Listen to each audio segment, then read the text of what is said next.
Halo Indonesia, saya Claudia Florenza, Miss Indonesia Kalimantan Tengah 2024.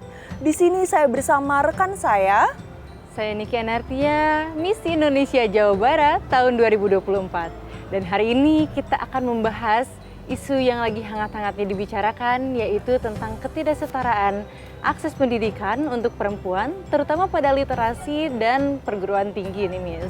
Sebelum kita membahas ke isunya, saya ingin nanya dulu nih, Miss Kalteng sendiri saat ini masih di jenjang pendidikan kah? Iya betul Miss. Kebetulan saya merupakan mahasiswi pendidikan akuntansi Universitas Sanata Dharma Yogyakarta. Kalau Miss Indonesia Jawa Barat sendiri bagaimana Miss?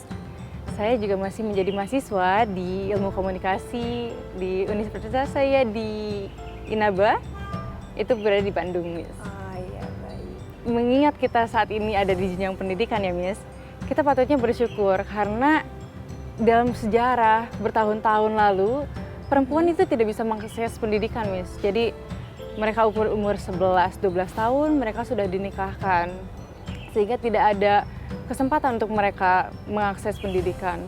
Patutnya kita juga sangat bersyukur ya untuk Ibu kita Kartini yang sudah memberi akses untuk kita agar bisa di jenjang kita saat ini.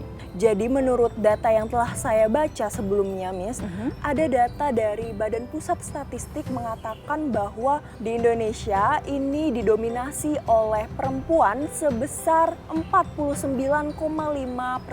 Nah, merupakan angka yang cukup tinggi ya untuk dominasi perempuan sendiri ya Miss.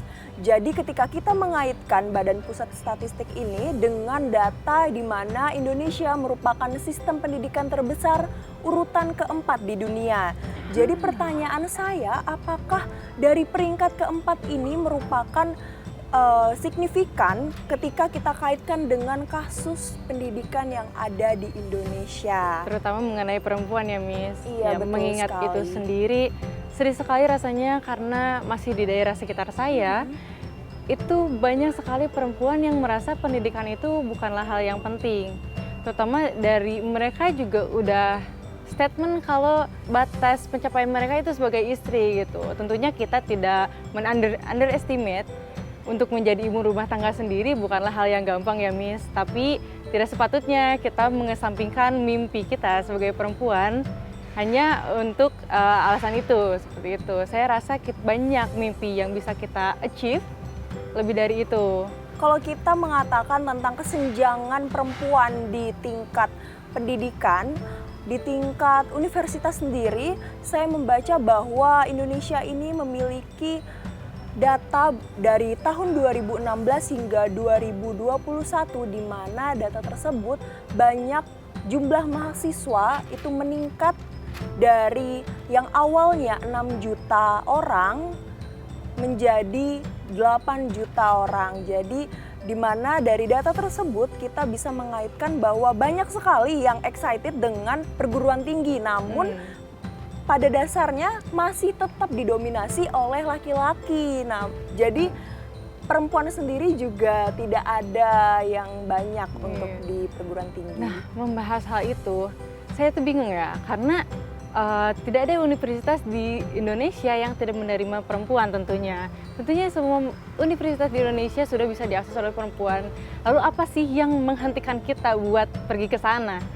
Menurut saya sendiri, berasal dari cerita teman saya yang cukup memprihatinkan, itu adalah dari stigma keluarganya. Jadi katanya anak laki-laki itu harus didahulukan pendidikannya karena mereka akan menjadi tulang punggung keluarga, Miss. Menurut Miss sendiri anggapan itu bagaimana? Iya, saya sangat setuju dengan pendapat Miss tadi. Pendidikan di Indonesia itu banyak statement masyarakat yang mengatakan bahwa pendidikan formal itu tidak penting. Padahal kalau kita kembali melihat ke belakang, perempuan itu akan menjadi seorang ibu di mana perempuan harus mendidik anak-anaknya supaya mereka bisa melatih generasi muda dan juga terus berkembang sesuai dengan perkembangan zaman. Bagaimana menurut Miss? Saya juga merasa perempuan di Indonesia seharusnya mampu berkembang lebih banyak untuk society, untuk masyarakatnya, di mana itu bukan hanya tentang dirinya sendiri. Pergerakan perempuan dalam dunia pendidikan itu juga membantu mereka untuk belajar untuk mengatasi isu-isu sosial yang ada, Miss.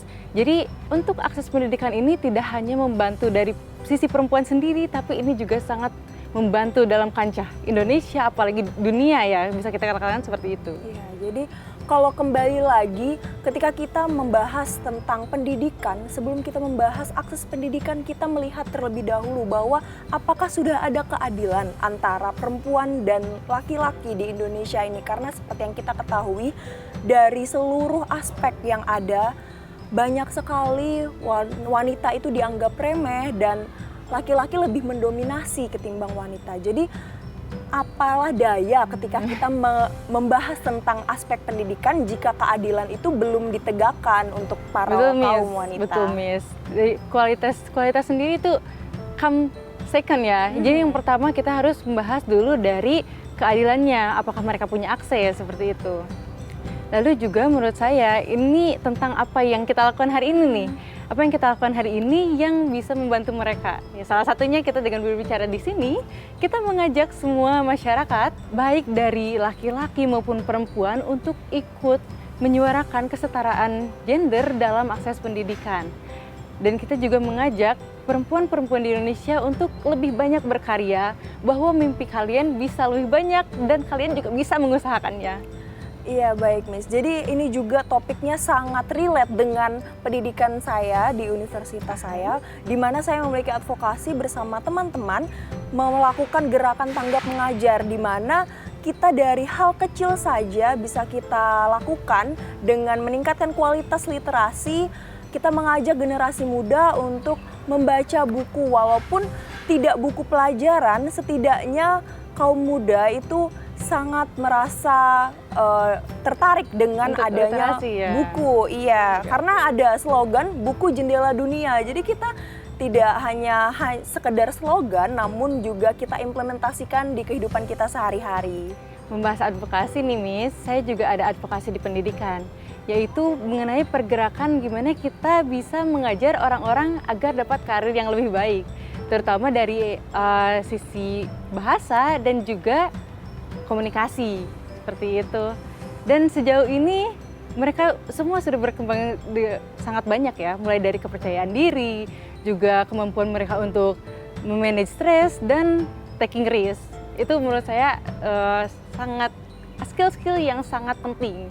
Oke, jadi kalau kita membahas tentang dunia pendidikan itu sendiri, seringkali kita itu tidak merasa bahwa wanita itu dianggap penting di masyarakat. Namun dari pendidikan sendirilah kita bisa membawa kepada Indonesia yang lebih maju, karena sejatinya pendidikan di dunia ini, khususnya di Indonesia, itu berawal dari rumah. Jadi ketika kita tidak ada pendidikan di dalam rumah sendiri, tidak diajarkan betapa pentingnya bisa pendidikan. Bisa menghambat ya, Miss ya? Iya, betul sekali, Miss. Jadi itu kita mengajak penonton semua di sini untuk juga peduli dengan isu pendidikan, lalu untuk mengusahakan berbicara kepada orang-orang sekitar untuk membuka mata mereka bahwa pendidikan bagi perempuan juga merupakan hal yang penting.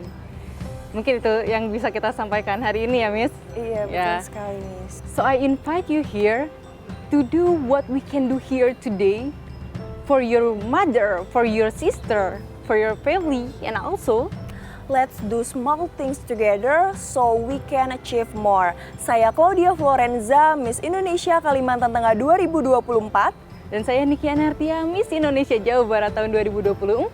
Kami pamit undur diri, sampai jumpa di keseruan kita selanjutnya. See you!